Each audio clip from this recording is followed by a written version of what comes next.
కృష్ణం వందే జగద్గురుం. జై గురుదేవ. ఆసక్తితో కూడిన కర్మ, స్వార్థపరమైన కర్మ, కామ్యకర్మ, భోగాల గురించి చేసే కర్మ, అజ్ఞానపరమైన కర్మ, ఇవన్నీ పరధర్మం కిందకు వస్తాయి. అనగా చేయకూడని పనిని చేస్తూ ఉండడం, చేయవలసిన పనిని మానడం, చేయవలసిన పనిని చేయవలసిన విధంగా చేయకపోవడం. రెండవ కోణం అనాసక్తితో కూడిన కర్మ, నిస్వార్థమైన కర్మ, నిష్కామ కర్మ, యజ్ఞపరమైన కర్మ, వేదవిహితమైన కర్మ, జ్ఞానపరమైన కర్మ, ఇవన్నీ స్వధర్మం కిందికి వస్తాయి. అనగా చేయకూడని పనిని చెయ్యకుండా ఉండడం, చేయవలసిన పనిని మానకుండా ఉండడం, చేయవలసిన పనిని చేయవలసిన విధంగా చేయటం. ఇది కాస్త ఒక బ్రీఫ్గా స్వామి గంభీరమైన లోతైన విడ్త్ అండ్ డెప్త్తో కూడుకున్న మహాసముద్రం అంతటి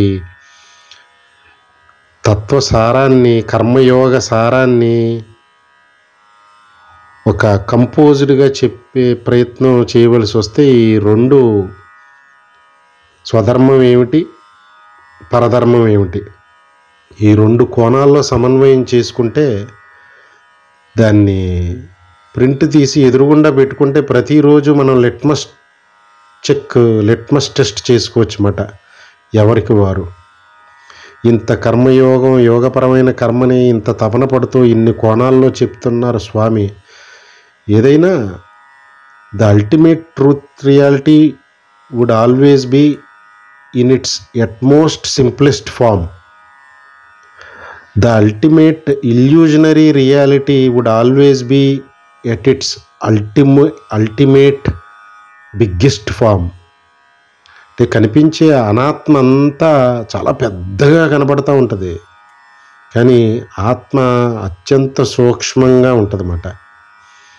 అంటే ఈ సారం చాలా క్లుప్తంగా సమన్వయం చేసుకోవచ్చు. అది అనుభవం అయిన జ్ఞాని యొక్క స్థితి. సమస్త భగవద్గీత సారం అనుభవ సారమై అనువంతగా ఉంటుందన్నమాట వాడిలో. కానీ సాధనా స్థాయిలో ఇదంతా ఒక మేరు పర్వతంలా కనపడుతూ ఉంటుంది. అందుకనే ఈ రెండు డైమెన్షన్స్లో యోగపరమైన కర్మ స్వామి సూచన ఏంటని తెలుసుకునే ప్రయత్నం మాట ఇప్పుడు సూచించినది. అంటే స్వామి యొక్క సూచనని విశ్వసించి దోషాలు ఎంచకుండా ఆచరించటమా, తద్వారా తరించటమా, లేకుండా పాడైపోవటమా అనేది ఎవరి మనుష్యుల నిర్ణయానికే వదిలిపెట్టేశారు స్వామి. బలవంతం లేదు. బలవంతం చేసుంటే స్వామి అసలు లోకంలో ముక్తులు తప్ప ఇంకొకళ్ళు ఉండరు. సృష్టి రచన, స్వామి లీలా నాటక వినోదమయ ప్రపంచం బలవంతంగా ఏమీ రుద్దరు.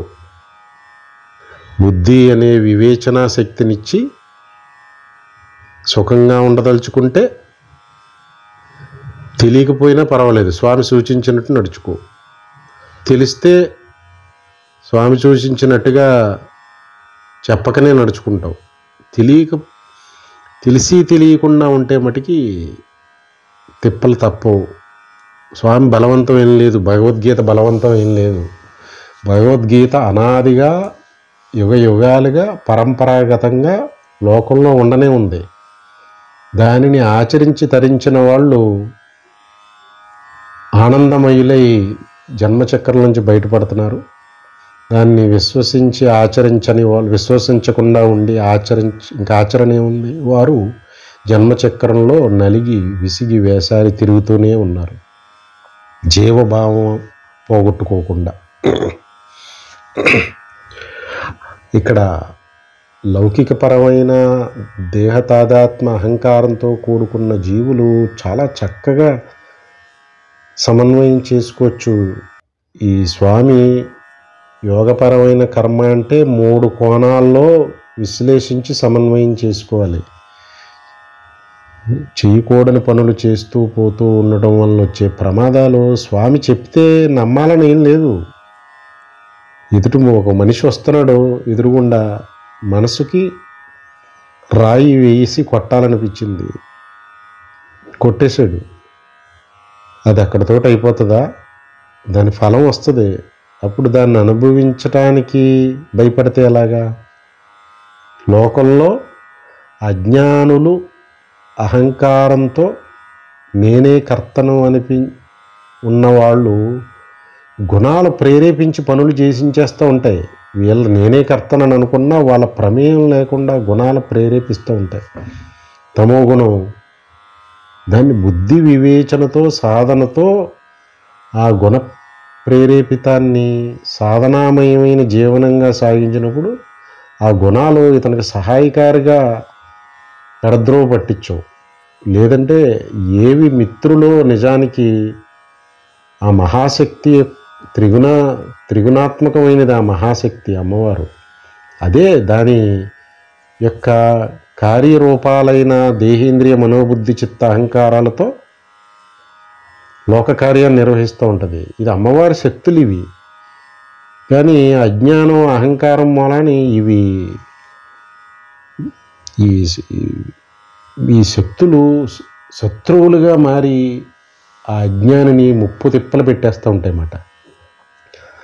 నేను కర్తనని అనుకుంటాడు. అయితే నువ్వు కర్తవైతే సరే, కానీ నీ ప్రమేయం లేకుండానే నీ గుణాలమైన మేము నిన్ను ఎలాగా ముప్పు తిప్పలు పెడతామో చూడని ఛాలెంజ్ చేస్తాయన్నమాట. అప్పుడు ఈ గుణాలు త్రిగుణాలు, వాటి గుణ విభాగమైన వాటి వ్యక్త రూపాలైన ఇంద్రియాలు, అంతఃకరణం ఇవి అప్పుడు చెయ్యకూడని పనులు చేస్తూ ఉంటారన్నమాట వీరు.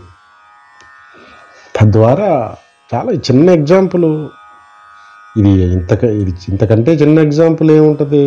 రాయి తీసుకుని ఎదుటి మనిషి వస్తుంటే కొట్టాలనిపించింది. ఇవి జరుగుతూనే ఉంటాయి కాలేజీల్లోనూ. ఇక్కడ కొట్టేశాడు. రాయి సూదిగా బాగుంది, చక్కగా వీడికి ఆలోచన వచ్చింది, అంతే. ఇంకక్కడ వివేచన లేదు, బుద్ధి యొక్క శక్తిని కోల్పోయి ఉంది. ఈ మనస్సుకు వచ్చిన సంకల్పమే పరమ ప్రామాణికంగా పనిచేయటమే అజ్ఞానం. దానికే నేను కర్తనని భావిస్తూ ఉంటాడు అన్నమాట వీడు. అప్పుడు ఆ ఎదుటి మనిషికి తగిలింది,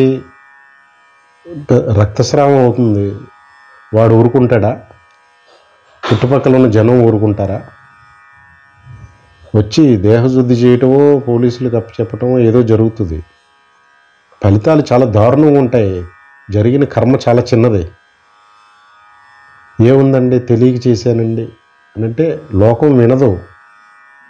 ఫలితం ఇచ్చే వరకు వదిలిపెట్టదు ఆ కర్మ. కర్మకి చర్యకి ప్రతిచర్య, కర్మకి దాని ఫలం ఉండే తీరుతుంది. మంచి కర్మ అయితే మంచి ఫలితం, చెడు కర్మ అయితే చెడు ఫలితం. మరి అజ్ఞానం మూలానే కదా బుద్ధి శక్తిని కోల్పోయింది, వివేచన శక్తిని. స్వామి ఇంతకుముందు చెప్పారు. ఇదంతా ఉదాహరణతో సమన్వయం చేసుకునే ప్రయత్నం చేస్తున్నాం, అంతే. మరి ఆ దేహ తాదాత్మ్యం, నేను దేహాన్ని అనుకునే అహంకారం వలన బుద్ధి ఆత్మపరంగా పనిచేయటం మారి మనోపరంగా పనిచేస్తూ కర్మల వెంబడ పడిపోతూ సూచనలు ఇవ్వటం మానేసి మనసుకు తోచిన కర్మనన్నిటినీ చేయించేస్తుంది. అప్పుడు చేయకూడని పనులే కదా జరుగుతున్నాయి. ఇది చాలా చిన్న విషయం. ప్రతి మనిషి ఇప్పుడు ఈ కోణాన్ని దృష్టిలో పెట్టుకుని వారి గతంలో జరిగినవి ఇప్పుడు జరుగుతున్నాయి, ముందు జరగబోయే ప్రమాదాలని నివారించుకోవాలి. అవి ఎలా నివారణ అవుతాయి? కేవలం సాధన మూలాన్ని, అజ్ఞాన నిర్మూలనం మూలాన్ని, సాధనామయమైన జీవనం స్వామి సూచించిన విధంగా కర్మలను ఆచరిస్తే చేయకూడని పనుల వైపు మనసు పోదు, బుద్ధి నివారిస్తుంది చేయకూడని పనుల వైపు. మరి సాంఖ్యయోగులు ఈ సాధనామయమైన జీవితం కర్మయోగి, భక్తి యోగి, ధ్యానయోగి, జ్ఞానయోగి స్వామి మాటని విశ్వసించి, వారికి తెలియకపోయినా విశ్వసించి ఆచరిస్తారు. కాబట్టి చేయకూడని పనులు చేస్తే వచ్చే ఫలితాలు నేను అనుభవించాలని ముందే జాగ్రత్త పడతారు వారు.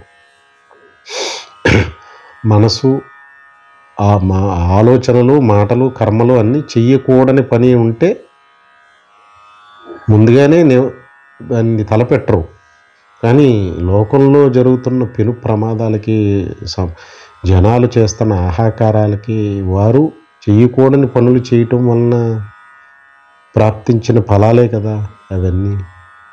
అంతకంటే ఏది శ్రేయస్సును చేకూరుతుందో, ఏది వీరి కర్తవ్యం కాదో ఆ కర్మలన్నీ నిషిద్ధ కర్మలే. వేద విహిత కర్మలు, శాస్త్ర చెప్పిన కర్మలంటే అదేదో పెద్ద, అది ఎవరో మన మీద బరువు రుద్దేస్తారు. ఆ వేదం ఏంటి, శాస్త్రం ఏంటి అని చెప్పి వాటిని తోలనాడి మాట్లాడే నాస్తికులంతా వారి బుద్ధికి తోచిందే పోని శ్రేయస్సును చేకూర్చేదైతే ఆ బుద్ధి పనిచేయటం మానేసి మనసుకు తోచిందల్లా చేయించి ప్రమాదంలో నెడుతుంది కదా.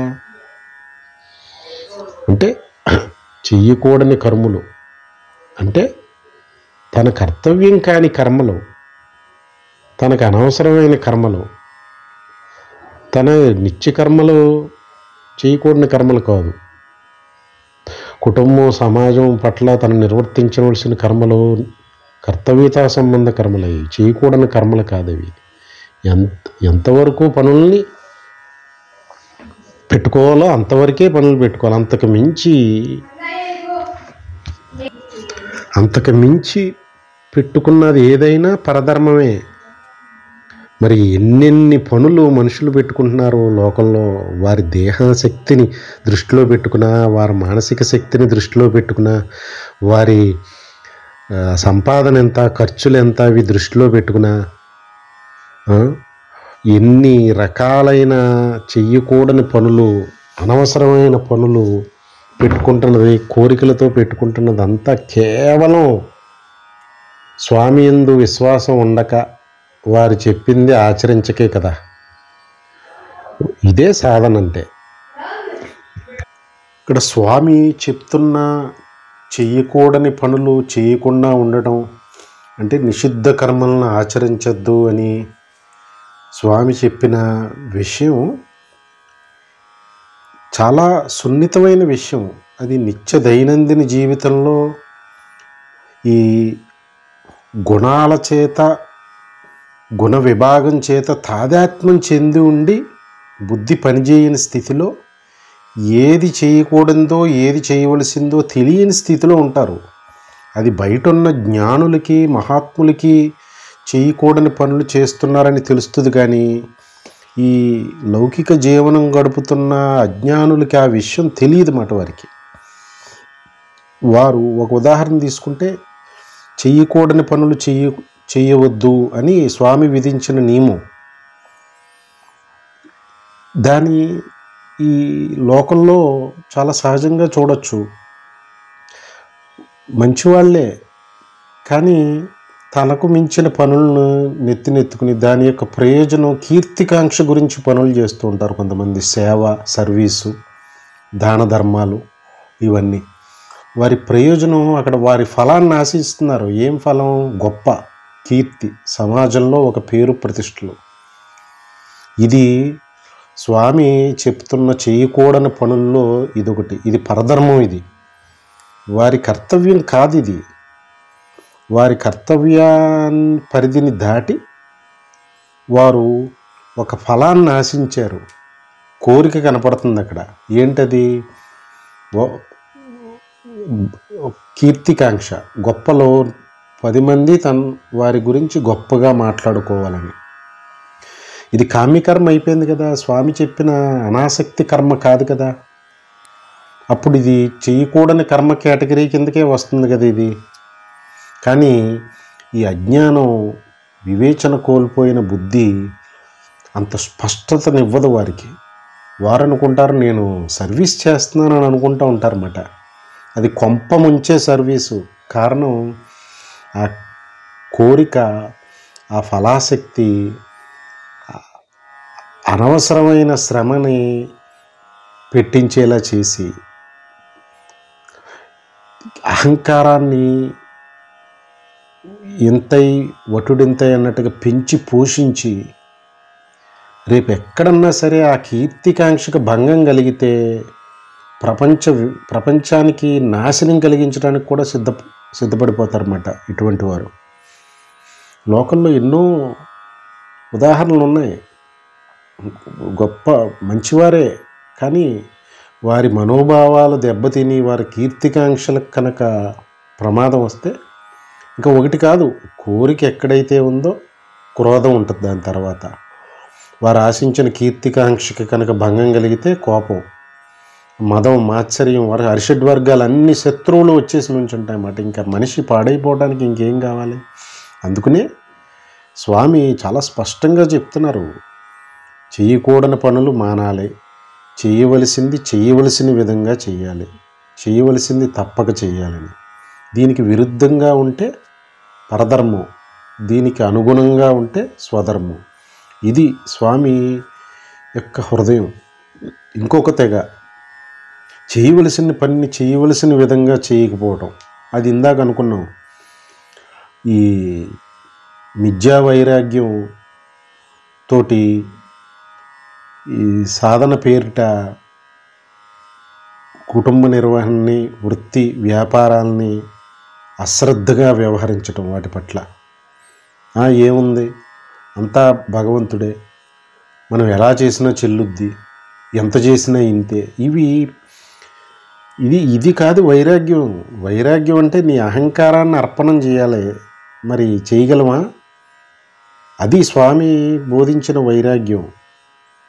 పరమగమ్య ఆత్మజ్ఞానపరంగా అది అవకాశం అంతటి చైతన్య స్థాయి లేదని స్వామి వైరాగ్యం అంటే అనవసరమైన పనులను పట్ల ఆసక్తి తగ్గించమని, కర్మలో ఫలాసక్తి లేకుండా భగవంతుడికి నేను చేస్తున్నాననే భావనతో చేయటం వలన భోగం పట్ల వైరాగ్యం, ఫలాసక్తి పట్ల వైరాగ్యం, కర్మని భగవంతుడి కార్యంగా చేయటం తప్పితే తన కోరికల గురించి చేయకుండా ఉండటం పట్ల వైరాగ్యం. ఇది వైరాగ్యం అంటే, ఇది వైరాగ్య కోణం. అందుకని మనమై అనుభవశూన్యులైన గురుస్థానం వహించి సూచించిన వారి మాటలు వినటం, లేదా అక్కడ ఇక్కడ వినటం, చేయవలసిన పనిని చేయవలసిన విధంగా చేయకపోతే అది అనర్థాన్ని తెచ్చిపెడుతుంది. అది కర్మ నెరవేరకపోగా. అందుకని కార్యపద్ధతి, క్రమపద్ధతి అంటారు స్వామి. పని చేయవలసిన విధంగానే చెయ్యాలి, ఆ పనుల ఆర్డర్ ఉండవలసిన విధంగానే ఉండాలి. ఇది స్వామి నేర్పు, కౌశల్యంతో కర్మ చెయ్యి అంటున్నప్పుడు ఈ మహాత్ములు, జ్ఞానులు, ఈ సాక్షాత్ భగవానుడంతటి వారు కర్మ చేయటం పట్లే వారి ఆసక్తి తెప్పితే భోగం పట్ల, కోరిక మీద వారికి ఆసక్తి లేదు. అంటే వారి ఆనందం నిరంతరాయంగా ఉంది. ఎందుకంటే కర్మలు చేస్తూ ఉండటంలోనే ఆనందం వారికి. దాని ఫలితం అది ఏ విధంగా ఉన్నా అది క్షణమాత్రం ఆనందం. దక్కితే ఫలితం, గొప్ప ఫలితం వస్తే ఆనందం క్షణమాత్రం. ఆ క్షణానికి సంబంధించిన సత్ఫలితం అయితే క్షణమాత్ర ఆనందం. ఇది ఇక్కడ ఉన్న లాజిక్ చాలా స్పష్టంగా సమన్వయం చేసుకుంటే ఎందుకు మహాత్ములు నిరంతరం అఖండానందంలో, సచిదానందంలో ఉంటారు, భగవంతుడు వర్తమానంలో నిరంతరం వ్యవహారాన్ని నడుపుతూ ఉంటారంటంలో అర్థం ఏంటంటే స్వామి చెప్పిన కర్మయోగ సూత్రమే. నువ్వు కర్మని నేను చెప్పినట్టుగా ఆచరిస్తే నిన్ను సర్వకర్మ బంధాల నుంచి విముక్తుడిని చేస్తానని అంటే ఇంత ధీమాగా ఇవ్వటానికి కారణం ఏంటంటే ఆ కర్మల్ని నిరంతరం కర్తవ్యతా సంబంధ నిత్య దైనందిన కర్మలు చేస్తూ ఉండటం వల్ల ఎన్నో ప్రయోజనాలు, ఎన్నో రుణానుబంధాలు తీరి సమాజం యొక్క సమతుల్యత నడుస్తుంది. ఈ సృష్టి చక్రం నడుపబడుతుంది. ఆ విధంగా భగవానుడు సూచించిన కోణంలో స్వధర్మాన్ని ఆచరిస్తూ ఉంటే అప్పుడు కర్మ నిరంతరం కర్మ కొనసాగుతూ ఉన్నంతసేపు ఆనందంగానే ఉంటాడు వీడు. ఎందుకంటే కర్మను భగవత్కార్యంగా చేస్తున్నాడు కాబట్టి. కర్మ చేయటంలో ఆ చేయిస్తున్నంత జరుగుతున్నంతసేపు ఆనందంగానే ఉంటూ ఉంటాడు. ఫలితం మధ్యలో ఒక క్షణకాలం వచ్చి వెళ్తుంది, అదంతే. మళ్ళీ కర్మ కొనసాగుతూనే ఉంటుంది.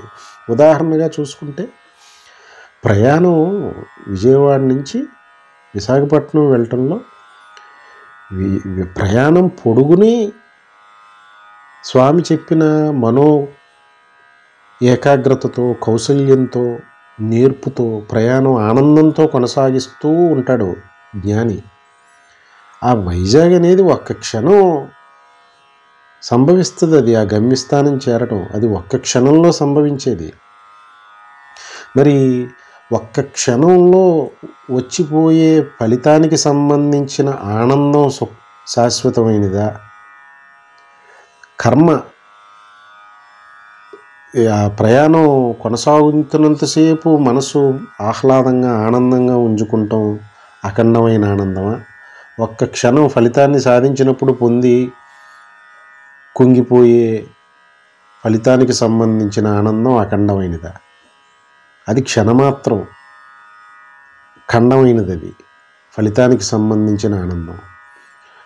కర్మకు సంబంధించిన ఆనందం, ప్రయాణానికి సంబంధించిన ఆనందం నిరంతరాయంగా కొనసాగేది. అది అఖండ ఆనందం. అది భగవానుడు సూచిస్తున్న కర్మను చేయటం పట్ల ఉత్సాహంతో, కౌశల్యంతో, నేర్పుతో చేయండి, కర్మలను తప్పించుకోలేరు అంటల్లో స్వామి యొక్క హృదయం అంతరార్థం ఇది. ఆసక్తి లేకుండా, కోరిక లేకుండా, ఫలాసక్తి లేకుండా కర్తవ్యతా సంబంధ కర్మలు, వేద విహిత కర్మలను చేయటం అందే ఉత్సాహంతో చేస్తూ ఉంటే ఆనందం అనేది నిరంతరం ఉంటుంది. ఇంకా ఫలంతో సంబంధం లేదు. కర్మలు ఇంత నేర్పుతో, ఓర్పుతో భగవంతుడి కర్మను మనం చేసి పెడుతుంటే ఆ పనిని ఆ భగవంతుడు, ఆ దేవత నెరవేర్చదా? అది మాట ఇక్కడ స్వామి హృదయం. అందుకని చెయ్యకూడని పనులు వదలాలి, చేయవలసిన విధంగా చేయాలి. మెట్ట వేదాంతం మాట్లాడకూడదు. చెయ్యవలసిన పనిని మానకూడదు. ఇది మాట స్వామి మొత్తుకునేది. కర్మని ఎలా వదిలిపెడతారో అది ఉద్ధరించదు మీకు. కర్మ చేయటం వలన కర్మబంధ విముక్తులు అవుతారు మీరు. పైగా ఈ ఇహపర ఈ లౌకిక జీవనంలో ప్రెషర్ బిల్డప్ అవుతుంది. ఈ 3 కోణాల్లో కనుక చేయకూడని పనులు చేసినా, చేయవలసిన పనిని చేయవలసిన విధంగా చేయకపోయినా, చేయవలసిన పనిని మానినా, అది ఆ ప్రెషర్ బిల్డప్ అయితే కుటుంబ వ్యవస్థ దెబ్బతింటుంది, సమాజం దెబ్బతింటుంది. ఇంతకంటే అది నేను చెప్పిన మనోదృష్టికోణంలో చేస్తే ఉన్నతిని పొందుతావని అన్నప్పుడు ఎంత అప్రమత్తంతో, ఎరుకతో కర్మకి, యోగపరమైన కర్మకి సిద్ధపడాలి. అది స్వామి యొక్క సూచన మాట. ఏమంటున్నారంటే స్వామి, ఏ త్వేతదభ్యసూయంతో నాను తిష్టంతి మే మతం సర్వజ్ఞాన విమూఢాంస్తాన్ విద్ధి నష్టాన తే చేతసః అంటున్నారు. ఇందాక చెప్పిందే స్వామి స్పష్టపరుస్తున్నారు, రూఢి చేస్తున్నారు. నేను ఇంత స్పష్టంగా కర్మయోగ మార్గాన్ని వివరించాను కదా, అది మీకు ఉన్నతినిస్తుందని చెప్పాను కదా. ఎవరైతే నేను చెప్పిన విషయాల్లో తప్పులు ఎంచుతూ, వాటిని తప్పులు పడుతూ, నేను చెప్పిన ఉపదేశాన్ని అనుసరించకుండా ఉంటారో వారు మూర్ఖులు. సమస్త జ్ఞానం నుంచి వారు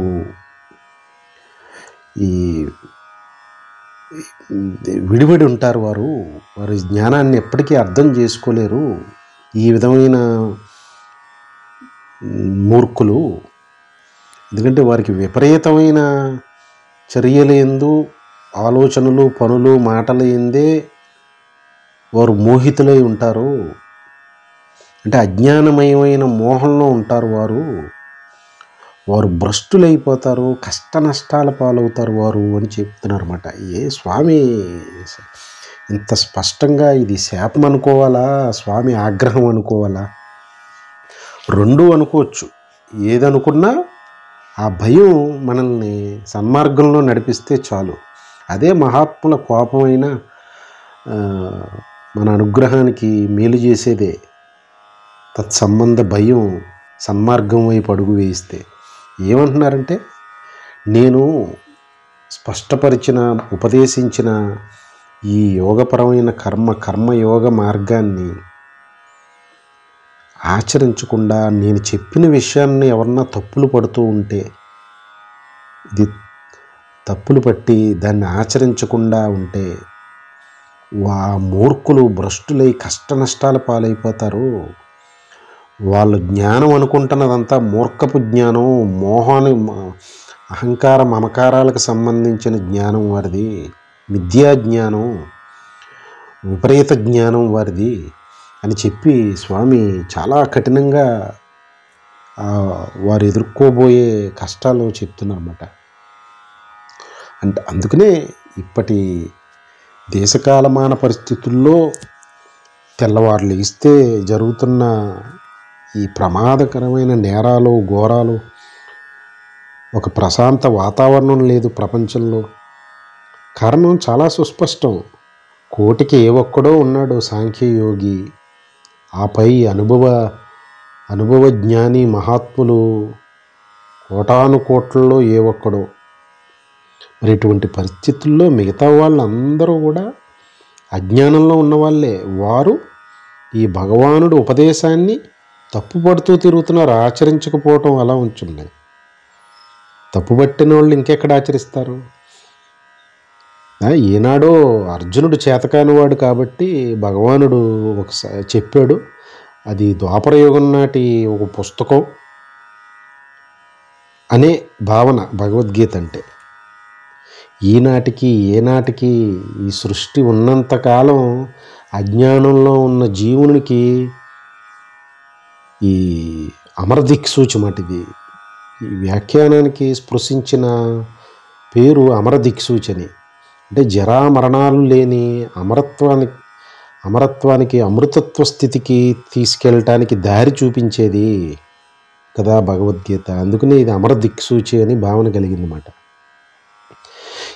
ఏ యుగంలో అయినా, ఏ కాలంలో అయినా, ఏ అజ్ఞానంలో ఉన్న జీవులందరికీ, కేవలం అజ్ఞానంలో ఉన్న లౌకికులకే కాదు, కర్మ, భక్తి, ధ్యాన మార్గాలను ఆచరిస్తున్న సాధకులకి, సాంఖ్యయోగాన్ని ఆచరిస్తున్న జ్ఞానులకి, అందరికీ కూడా ఇది అమరదిక్సూచి.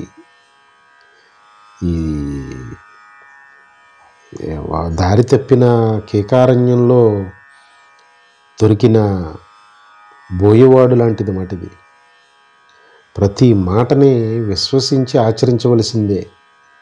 అప్పుడు జీవితం దేన్ని, ఏ ఆనందాన్ని, సుఖాన్ని కోరుకుంటున్నామో అవన్నీ లభిస్తాయి. లౌకికపరమైనవి, ఆధ్యాత్మికపరమైన జీవిత లక్ష్యం రెండూ నెరవేరుతాయి అని చెప్పి ప్రోగ్రెసివ్గా ఏ విధమైన కంగారు పెట్టకుండా, సాధనలో ఏ విధమైన అలజడులు పెట్టకుండా, ఎక్కడైనా జ్ఞానులు ఈ లౌకికుల్ని ఈ కంగారు పెట్టి వారు ఏమీ లేదని అని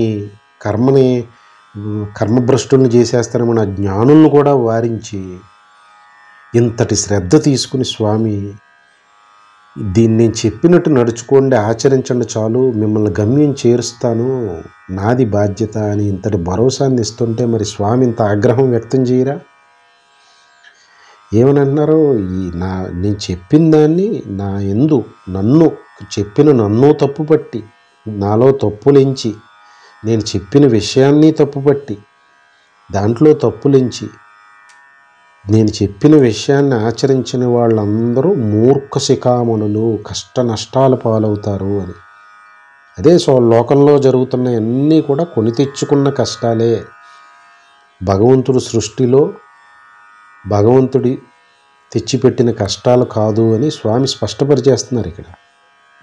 స్వామి చెప్పిన విధంగా నడుచుకుంటే ఉండే దివ్య జీవనాలు వేరు. సాధనా సంపత్తితో కూడుకున్న జీవితాలు అయ్యి. అక్కడ భగవత్ కరుణ, దేవతా రక్షణ, అనుగ్రహం ఉంటుంది. ఆ బుద్ధి సూక్ష్మతతో ప్రమాదాల్లో పడరు. వారు చేయకూడని పనులు చెయ్యరు, అనవసరమైన పనులను ఎత్తుకోరు.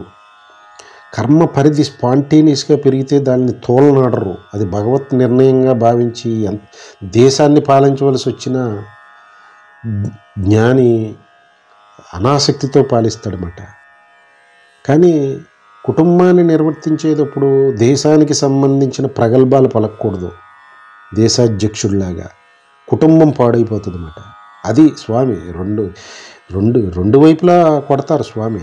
గొర్రెలు కాస్తున్నప్పుడు రోడ్డుకి అటు వెళ్తే అటుతో కొడతారు, ఇటు వెళ్తే ఇటు కొడతారు. స్వామి సరి చేసుకుంటూ గమ్యం చేర్చే మార్గంలో ఏమి చేయకూడదు, ఏది ఎంతవరకు చేయాలో, చేయవలసింది తప్పనిసరిగా మానకుండా చేయాలి అని చెప్పి ఇంత సుస్పష్టపరుస్తూ ఇంతటి సూక్ష్మమైన రహస్య జ్ఞానాన్ని అందిస్తుంటే ఆచరించకపోతే కష్టనష్టాల పాలైన మూర్ఖులమే కదా. అదే స్వామి ఇక్కడ డిక్లరేషన్ ఇచ్చేసారన్నమాట. లోకంలో ఎక్కడన్నా కష్ట నష్టాలు ఘోరాలు జరుగుతుంటే భగవద్గీత స్వామి సూచించినవి ఆచరించట్లేదు అని. ప్రపంచం అంతా కూడా చాలా సుస్పష్టంగా అజ్ఞానమయమైన జీవనాలు, జీవుల యొక్క చేష్టలు, వాటి ఫలితాలే లోకంలో కనపడుతున్నాయి. అందుకే మహాత్ములు ఈ కరుణతో బాధపడతారు. వారు ఏం చేయగలరు? కానీ మరి ఈ లీలా నాటక విలాసంలో ఏకాత్మ భావన స్థితిలో వారు సాక్షిగా చూస్తూ ఉంటారన్నమాట. భగవానుడు ఆ మహాశక్తికి కళ్ళు కప్పి ఏం చేయగలం మనం? అది మాట. అంటే ఈ చాలా అప్రమత్తతో ఉండాలి. లేదంటే స్వామితేట మూర్ఖ శిఖామణులు, అజ్ఞానులు, భ్రష్టులు కష్టనష్టాలు పాలవడానికి సిద్ధంగా ఉన్నారు అనే మాటలు అనిపించుకుంటానికి సిద్ధపడుతున్నాం అంటే ఎంతటి ధైర్యం ఉండాలి. ఏమి ఈ ధైర్యం? ఈ ధైర్యం సాధకుడికి కూడా స్వామి కలగజేయడానికి ఎంతో శ్రమ పడుతున్నారు. జ్ఞానులకి కూడా అనుభవ సిద్ధి కలిగే వరకు ఉండే భయాన్ని పోగొడటానికి స్వామి ఎంతో కష్టపడుతున్నారు. కానీ అజ్ఞానులు చాలా ధైర్యంగా ఉన్నారు. ముసళ్ళ కొలంలో స్విమ్ సూట్ వేసుకుని స్విమ్మింగ్ చేయడానికి దిగుతున్నారు. అందులో ముసళ్ళు ఉన్నాయని చెప్పినా వినరు, లేవనే అంటారు వారు. అది అజ్ఞానం యొక్క పరాకాష్ఠమాట. దాని ఫలితాలు ఎలా ఉంటాయో అనుభవించినప్పుడు తెలుస్తుంది.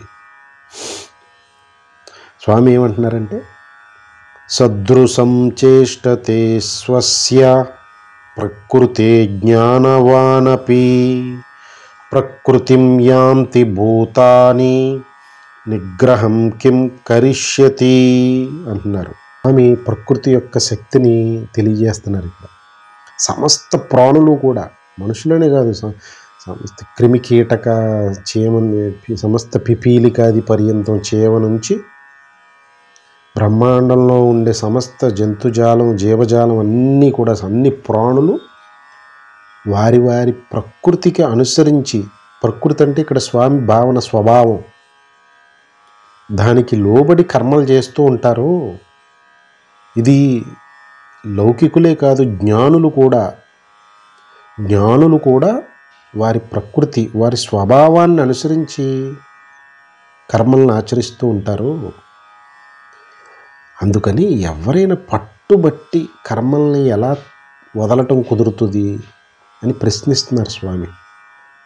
కర్మల్ని వదిలిపెడదామని అనుకుంటున్న వారు ఆలోచించవలసింది, ప్రకృతి నువ్వు వదిలిపెట్టినా అది ఆ స్వభావం, ఆ ప్రకృతి గుణాలు ఉన్నాయి కదా. ఇంతకుముందు చెప్పినప్పుడు గుణ విభాగం, కర్మ విభాగం, త్రిగుణాలతో కూడుకున్నది ప్రకృతి. సత్వ, రజో, తమో గుణాలు. అవి దేహేంద్రియ మనోబుద్ధి చిత్తహంకారాలతో వ్యవహరిస్తూ ఉంటాయి. ఈ గుణాలు వ్యక్తమవుతూ వాటితోటి వ్యవహారం నడుపుతాయి. వాటి మధ్య జరిగే ట్రాన్సాక్షన్సే కర్మ విభాగం. ఈ గుణాలు, ఈ మూడు గుణాలు ఈ గుణ విభాగం చేత వాటిని ప్రేరేపించి పురిగొల్పి కర్మను జలుపుతూ ఉంటాయి.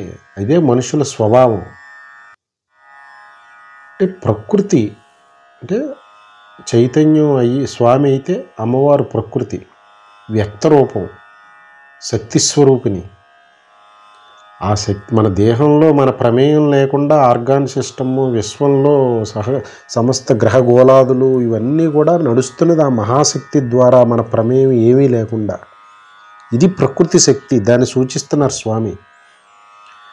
ఆ ప్రకృతి శక్తినే స్వభావం అంటున్నారు స్వామి. అంటే నిరంతరాయంగా ప్రకృతి వర్తమానంలో కర్మను నిర్వహిస్తూ ఉన్నది. అదే ఇందాక నువ్వు విశ్వదేహం స్వామిదైతే స్వామి తన దేహాన్ని తాను నిరంతరాయంగా వర్తమానంలో పోషించుకుంటూ ఉన్నారు. అది ఏకాత్మ అద్వైత అనుభవ స్థితి. మరి స్వామి యొక్క శక్తి అమ్మవారు నిరంతరాయంగా ఆ విశ్వదేహ రూపంలో ఆ శక్తి చేత సమస్త విశ్వంలోని వ్యవహారాన్ని, దేహంలోని అన్ని జీవుల దేహాల్లోని వ్యవహారాన్ని ఈ జీవుల ప్రమేయం లేకుండానే నడుపుతున్నారు. అది సూచిస్తున్నారు స్వామి. అంటే ప్రకృతిని అనుసరించి, అంటే వారి స్వభావాన్ని అనుసరించి నడుచుకుంటారు. వారు నేను కర్మలను వదిలిపెడతాను అని చెప్పి వదిలిపెట్టడం ఎలా కుదురుతుంది? ప్రకృతి నిరంతరాయంగా అనాదిగా కొనసాగుతూనే ఉన్నది. ప్రకృతి శక్తుల ద్వారా ఈ విశ్వం నడుస్తూనే ఉన్నది. ప్రకృతిలోని అంతర్భాగమైన ఈ జీవులు, వారి దేహాలు ఇవి కూడా ఆ శక్తి ద్వారా నడపబడుతూ ఉన్నాయి. దీన్ని మనుషుల వరకు వచ్చేటప్పటికి స్వభావానికి అన్వయించి చెప్పారు.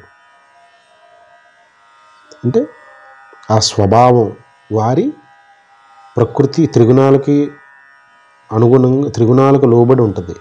ఈ 3 గుణాలు మనుషుల్లో వివిధ ప్రపోర్షన్లో ఉంటాయి. ఒకళ్ళు తమోగుణం అధికంగా, కొంతమందికి రజోగుణం అధికంగా, కొంతమందికి సత్వగుణం అధికంగా, కొంతమందికి ఈ 3 ఈక్వల్గా రకరకాల రేషియోల్లో ఉంటాయి. దానిని స్వామి ఇక్కడ వారి స్వభావం అంటున్నారు. వారి ప్రకృతిని అనుసరించి అంటున్నారు, లేదా వారి స్వభావం అంటున్నారు. అంటే గుణాలకి అనుగుణంగా అని. ఈ గుణాలు ప్రకృతి శక్తులయ్యి, ప్రకృతి ఈ గుణాల ద్వారా ఆ దేహేంద్రియ మనోబుద్ధి చిత్త అహంకారాల చేత కర్మను సలుపుతూ ఉంటుంది. నీ ప్రమేయం ఏమీ లేకుండా నడుస్తుంది ఇదంతా. నువ్వు కర్మని నేను వదిలిపెడతానని పట్టుబట్టడం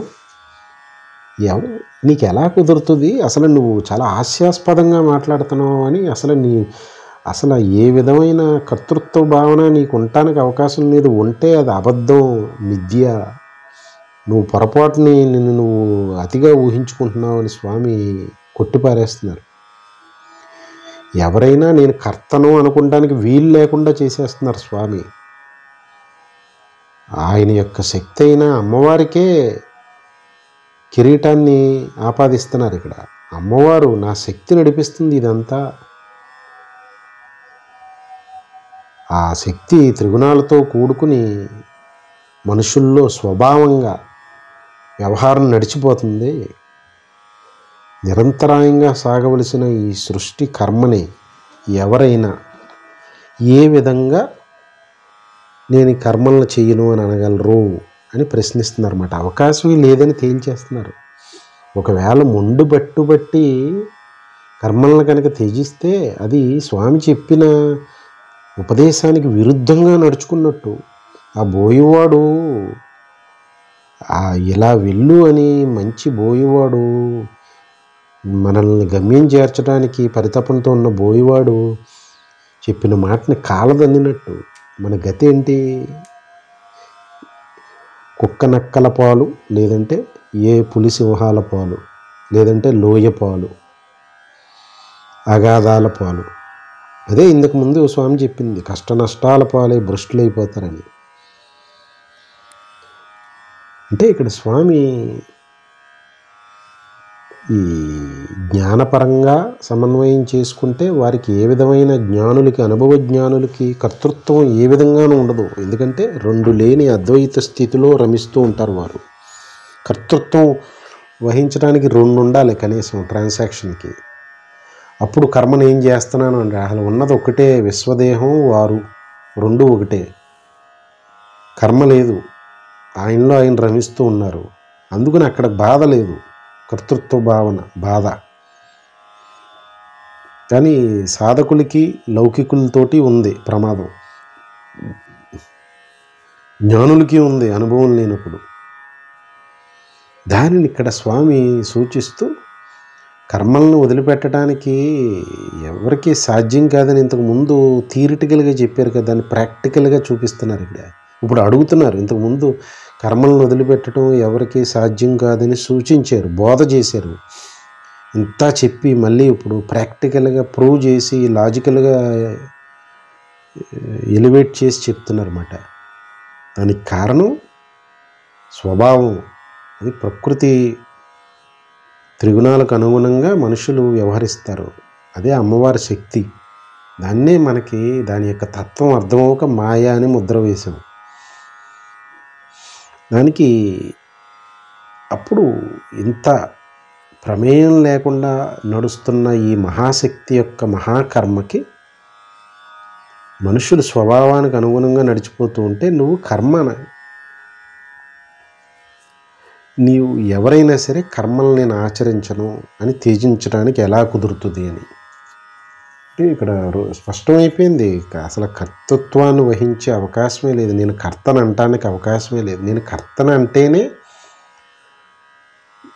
కోరిక ఉండాలి, భోగం పట్ల ఆసక్తి ఉండాలి. నేను కర్తనే కాదన్నప్పుడు కోరిక రాలిపోయింది, భోగాసక్తి రాలిపోయింది. స్వామి ఈ ఫలితాన్ని ఇంతకుముందు సూచించారు.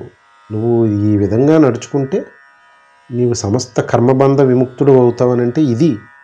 ఎందుకు ఎలా విముక్తుడు అవుతాడంటే కర్తృత్వ భావన పోయినప్పుడు ఇంకప్పుడు చిత్తశుద్ధి పరాకాష్ఠకు చేరుతుంది అన్నమాట. ఫలాపేక్ష పోతుంది. కర్తృత్వ భావన పోయిందంటే అప్పుడు స్వార్థపరమైన కర్మలు ఉండవు, కర్తవ్యతా సంబంధ లోక సంబంధమైన కర్మలే నడుస్తూ ఉంటాయి. తద్వారా చిత్తశుద్ధి కలుగుతుంది. అది మాట ఇక్కడ స్వామి ప్రోగ్రెసివ్గా తీసుకెళ్తున్నది. అసలు ఎలా మానటం కుదురుతుందని ఇంతకుముందు చెప్పి ఇప్పుడు ఎందుకు మారటం కుదరదు, పనులు మానటం ఎవరు ఎలా త్యజించగలరు? అసలు నువ్వు కర్తవే కాదు కదా, నువ్వు కర్తవ కానివాడు ఎందుకు ఇంత ఓనర్షిప్ కింద తీసుకుని మేధావులా మాట్లాడుతున్నావు అని చాలా కఠినంగా వ్యవహరిస్తున్నారు స్వామి. ఇక్కడ ఏమంటున్నారంటే ఇంద్రియస్యేంద్రియస్యార్థే రాగద్వేష వ్యవస్థితౌ తయోర్నపసమాగచ్చేత్తౌ హ్యస్య పరపందినౌ అంటున్నారన్నమాట. కాస్త స్వామి ఉపదేశాన్ని కొనసాగిస్తూ ఏమంటున్నారంటే ఈ ఇంద్రియ విషయాలు ఉన్నాయి కదా, అయ్యే శబ్దస్పర్శ రూపరసగంధాలు పంచతన్మాత్రలన్నా అవే, ఇంద్రియార్థాలన్నా అవే. ఈ 5 ఇంద్రియార్థాలు ఉన్నాయి కదా, వాటిలో 2 డైమెన్షన్స్ ఉంటాయి. రాగం ద్వేషం అనేది ఇంటర్నల్గా ఈ ప్రతి ఇంద్రియార్థంలోనూ రాగము ద్వేషం. మనుష్యులు చాలా అప్రమత్తంగా ఉండాలి, ఈ రెండిటికి వశం అవ్వకూడదు వారు అని. ఇప్పుడు ఇంకొక కోణాన్ని తీసుకొస్తున్నారు స్వామి. ఇంతకుముందు పంచతన్మాత్రలు ఈ ఇంద్రియ విషయాల పట్ల జాగ్రత్తగా ఉండాలి, ఇంద్రియాలు ఇంద్రియ విషయాల వెంబట పడిపోతాయని ఇంతకుముందు సూచన చేస్తున్నారు. ఇప్పుడు ఆ ఇంద్రియ విషయాలకి ఆపరేషన్ చేస్తున్నారు స్వామి. దానికి ఇంటర్నల్స్ ఎలివేట్ చేసి ప్రమాదాన్ని చూపిస్తున్నారు. ఇది ఇంత ఒక కార్డియాలజిస్ట్ అంటే హార్ట్కి సంబంధించిన అణువణువు తెలిసిన వాళ్ళు. ఇక్కడ స్వామి ఆధ్యాత్మికవేత్త, ఆత్మను అధిష్ఠించున్న ఏకాత్మ పరబ్రహ్మం దేహం ధరించి కరుణతో గురుస్థానం వహించి సూచన చేస్తుంది. అజ్ఞానంతో జన్మ జన్మల వాసనలతో పంచకోశాలతో పెనవేసుకుపోయిన మిథ్యాజ్ఞానంతో అహంకారంతో ఉన్నవాడి చిక్కుముళ్ళు విప్పడం మామూలు విషయం కాదు. ఒక్కొక్క ముడి విప్పుకుంటూ ఆ సాధకుడు ఊర్ధ్వముఖ ప్రయాణం చేయాలి ఆ జీవిత లక్ష్యం వైపు. ఆ ముడులు ఎన్ని లక్షల కోట్ల ముడులు ఉన్నాయో ఒక్కొక్క దాన్ని ఓర్పుగా విప్పుతున్నారు స్వామి. ఇంకొక ముడి ఏంటంటే ఇంద్రియ అర్థం, శబ్ద స్పర్శ రూప రసగంధాలు. ఒక్కొక్క దానికి కూడా రాగం ద్వేషం అని 2 డైమెన్షన్స్ ఉంటాయి, 2 విషయాలు ఇంటర్నల్గా. మనుష్యులు పొరపాటును కూడా వీటికి వశం అవ్వకూడదు. కారణం ఏంటంటే ఈ 2 కోణాలే మనుష్యుడి యొక్క శ్రేయస్సుకి విఘ్నాలను కలిగిస్తాయి. ఈ మహాశత్రువులు సుమా అంటున్నారు స్వామి. అంటే ఇంద్రియ విషయాలని ప్రమాదం అన్నారు. ఇప్పుడు ఇంద్రియ విషయాల్లోకి యొక్క ఇంటర్నల్ అయిన రాగం ద్వేషం అంటే ఇక్కడ చాలా లోతైన విషయం ఇది. సమన్వయం చేసుకునేటప్పుడు మననంతో తల బరువు అయిపోతుంది అన్నమాట. నిజంగా అది నిధిధ్యాసకు వచ్చినప్పుడు ఆ బరువు దిగుతుంది. ఆ మననం స్పష్టతను తీసుకొచ్చినప్పుడే తల బరువు దిగుద్ది అన్నమాట. అంటే మననం ఈ స్వామి చెప్పిన విషయాన్ని మననం చేస్తే రివర్స్ ఇంజనీరింగ్ చేయాలి. స్వామి ఫార్ములాస్ ఇస్తూ ఉంటారు, సూత్రాలు ఇవన్నీ. మననంలో ఆ సూత్రాన్ని ఎలాబరేట్ చేస్తూ ఆ తీరం రాసుకోవాలి. మనం రాసుకుని రివర్స్ ఇంజనీరింగ్ చేయాలి. అది మననం. స్వామి మన దగ్గర నుంచి ఆశిస్తున్న సాధన. ఏమంటున్నారు? కన్ను, ఈ ఇంద్రియ విషయాలు 5టికి 5 జ్ఞానేంద్రియాలు ఉన్నాయి. ఈ చూడటం అనే విషయానికి వస్తే కంటి ద్వారా రూపం అనే ఇంద్రియార్థం, ఇంద్రియ విషయాన్ని తీసుకుంటే ఉదాహరణకి స్పష్టత కోసం రాగం ద్వేషం 2 ఉంటాయి అంటున్నారు. అంటే ఒకదాన్ని కొన్నిటిని చూడటానికి ఇష్టపడతాం, కొన్నిటిని చూడటానికి ఇష్టపడం. ఇష్టపడేది రాగం, ఇష్టం లేనిది ద్వేషం. స్వామి ఒకదాన్ని ఒప్పని ఒకదాన్ని తప్పు అంటలేదు, 2 తప్పే అంటున్నారు.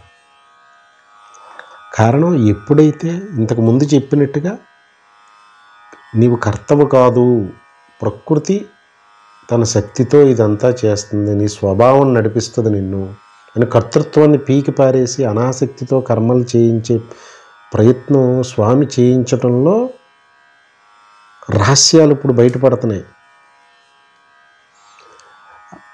రాగం ఉండకూడదు, ద్వేషం ఉండకూడదు. దేన్నైనా చూడటం పట్ల, దేన్నైనా వినటం పట్ల రాగం ఉండకూడదు, ద్వేషం ఉండకూడదు. ఏదైనా తినటం పట్ల నాకు ఇది ఇష్టం అని, అది ఇష్టం లేదని. ఇష్టమైనది రాగం, ఇష్టం కాని ద్వేషం.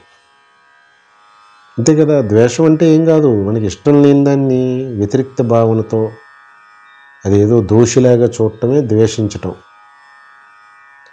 అది ఇప్పుడు 2 తినే వస్తువులు 2 వచ్చినాయి, ఇటు పక్కనే పప్పు, అటు పక్కన తోటకూర తినటం నాకు ఇష్టం లేదని చెప్పి దాన్ని దోషం చేసేస్తే ఎలాగా?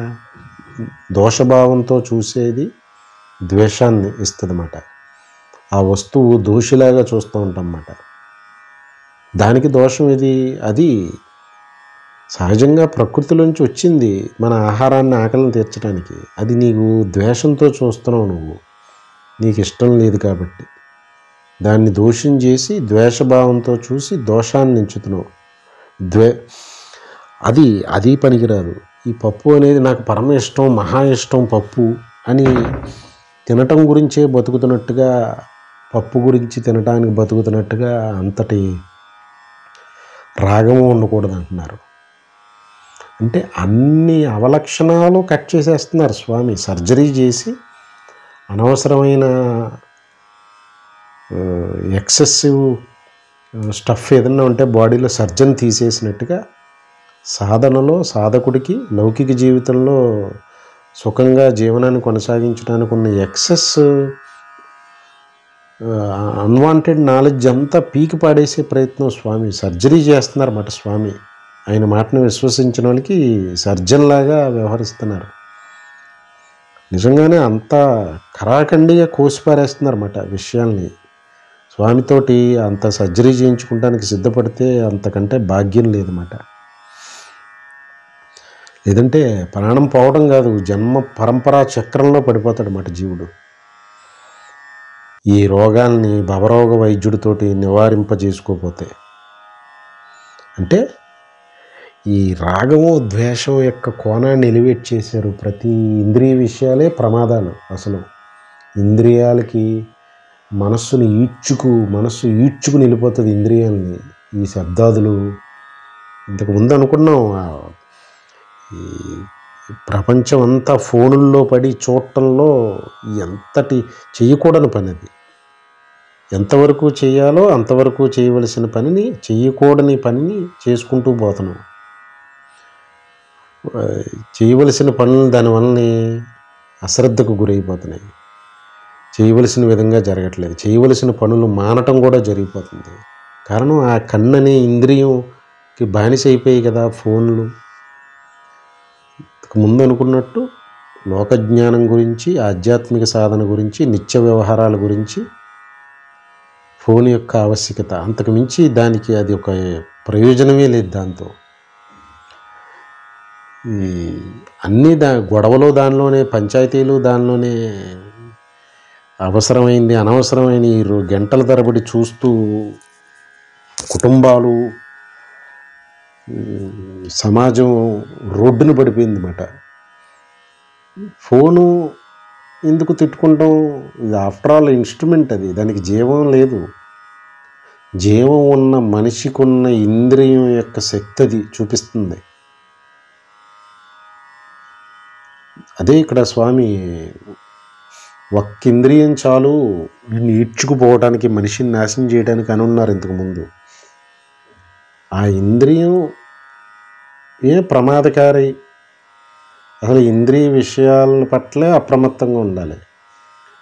కానీ ఇంద్రియ విషయాలు నీవు అజ్ఞానంలో ఉండి ఇంద్రియ లోలుడు అయిపోయినప్పుడు అవి ప్రమాదకారిగా నీకు నాశనం చేసేస్తాయి జీవుడిని. కానీ కన్ను లేకపోతే మరి భగవంతుడు ఇంద్రియ లోలుడైపోతాడు అని అన్నప్పుడు కేవలం ఇంద్రియ నిగ్రహాన్ని సాధించడానికి కన్ను ఇచ్చారా? కేవలం ఈ కన్ను, ముక్కు, చెవులు, చర్మము, నాలుక, వీటిని కేవలం సాధనకి, ఇంద్రియ నిగ్రహాన్ని సాధించడానికి కావాల్సిన ఎక్సర్సైజ్ ఇన్స్ట్రుమెంట్ కింద ఇచ్చి పంపించారా మనుషుల్ని? కాదు. స్వామి యోగపరమైన కర్మను ఆచరించన్నారు. ఆ కర్మను ఆచరిస్తున్నప్పుడు ఈ ఇంద్రియాలు సహాయకారులుగా ఉంటాయి. ఎప్పుడు స్వామి సూచించిన విధానంలో ఇంద్రియ నిగ్రహంతో, మనో నిగ్రహంతో సాధనామయమైన జీవనాన్ని గడుపుతున్నప్పుడు ఈ ఇంద్రియాలు, ఈ ఇంద్రియ శక్తులు దేవతలు వరాలు ఇస్తాయని అన్నారు. ఇవి మిత్రుల కింద ఇంద్రియాలు. ఆ కన్ను, ముక్కు, చెవి, నాలుక, చర్మం ఇవి లేకపోతే జీవనం సాగుతుందా? కావలసిన మనుష్య జీవనాన్ని సుఖమయం చేసుకుంటానికి తన కర్తవ్యాన్ని నిర్వహించి యోగపరమైన కర్మ ద్వారా, భక్తి ద్వారా జ్ఞానాన్ని సంపాదించి పెట్టడానికి కదా ఇంతటి అమూల్యమైన మానవ దేహాన్ని ఇచ్చానని పదే పదే చెప్తున్నారు స్వామి. మరి ఈ పంచేంద్రియాలు, పంచ జ్ఞానేంద్రియాలు, పంచ కర్మేంద్రియాలు కేవలం సాధనకే ఇచ్చి, జిమ్లో ఎక్సర్సైజ్ చేసుకోవడానికి ఇన్స్ట్రుమెంట్స్ ఉన్నట్టు సాధనకి ఇంద్రియ నిగ్రహాన్ని ప్రాక్టికల్గా ఎక్స్పీరియన్స్ చేయడానికి అవి ఇచ్చుంటారా స్వామి? కాదు. అవి మన జీవనాన్ని సుఖమయం, ఆనందమయంగా గడపడానికి ఇచ్చారు. కానీ స్వామి సూచించినట్టుగా నడుచుకోకపోతే ఆ ఇంద్రియాలు, మనస్సు నిన్ను పాడు చేసేస్తాయి. అది జరుగుతుంది లోకంలో. ఇందాక చెప్పుకున్న ఉదాహరణ, తిండికి బానిసలం, ఫోన్లకు బానిసలం, వినకూడనివి వినటానికి, చెడు మాటలు వాళ్ళ మీద వీళ్ళ మీద చెప్పుడు మాటలు వినటానికి బానిసలం, ఈ కామానికి బానిసలం. ఇంకా ఒకటి కాదు, ఇంకా ఇవి ఇంద్రియాలు నిగ్రహాన్ని సాధించి, మనో నిగ్రహాన్ని సాధించి సాధన కొనసాగిస్తే అప్పుడు స్వామి సూచించిన యోగపరమైన కర్మ, కర్తవ్యతా సంబంధ కర్మ, లోక కళ్యాణకారక కర్మ, జ్ఞానులు కూడా చేస్తారు నేను చేస్తానని చెప్పిన కర్మలప్పుడు వాటిని వ్యవహారాన్ని నడపడానికి ఈ ఇంద్రియార్థాలు, ఆ జ్ఞానేంద్రియాలే దిక్కు. ఈ దేవతల సహాయకారిగా ఉంటాయి అప్పుడు. అటువంటి యజ్ఞమయమైన కర్మలు చేస్తూ ఉన్న జీవునికి, సాధకునికి ఆ ఇంద్రియ దేవతలు శక్తులు అతని బుద్ధి వివేచన ద్వారా అతన్ని రక్షిస్తూ ఉంటాయి.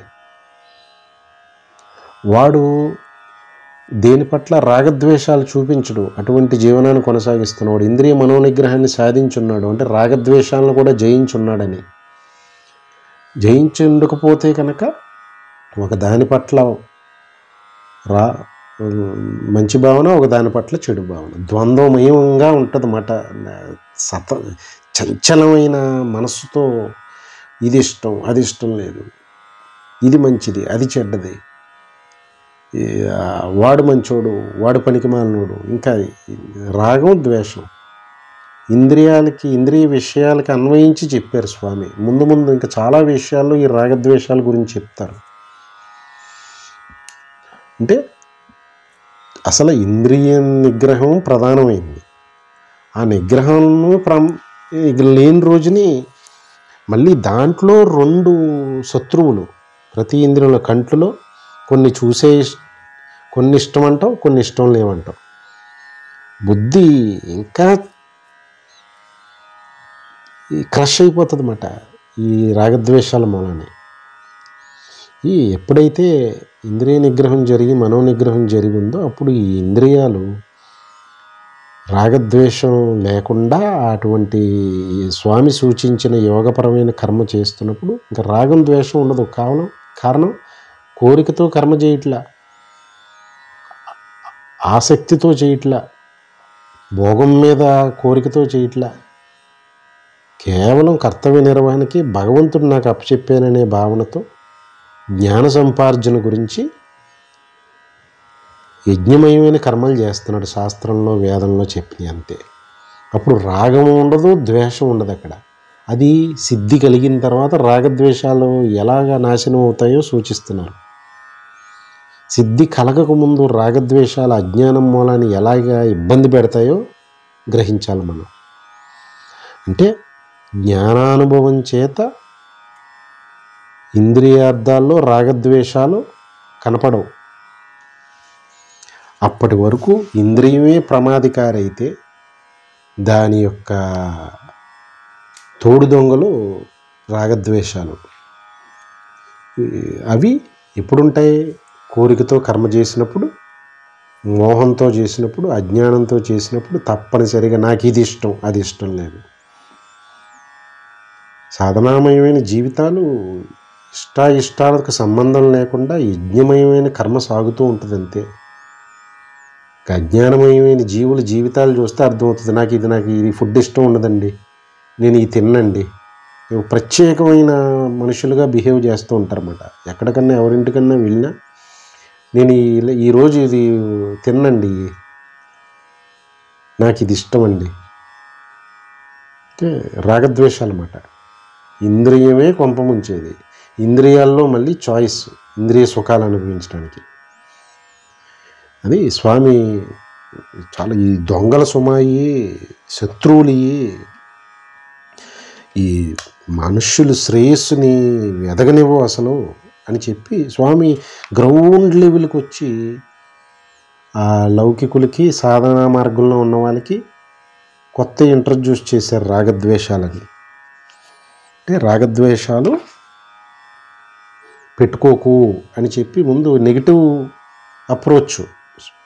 ఇంతకుముందు అనుకున్నాం పాజిటివ్ అప్రోచ్, జ్ఞానం ద్వారా సమస్తాన్ని తనలో రీకన్సైల్ చేసుకుంటాం. అప్పుడు అన్నీ నాశనం అయిపోతాయి ఈ అజ్ఞాన గుణాలన్నీ.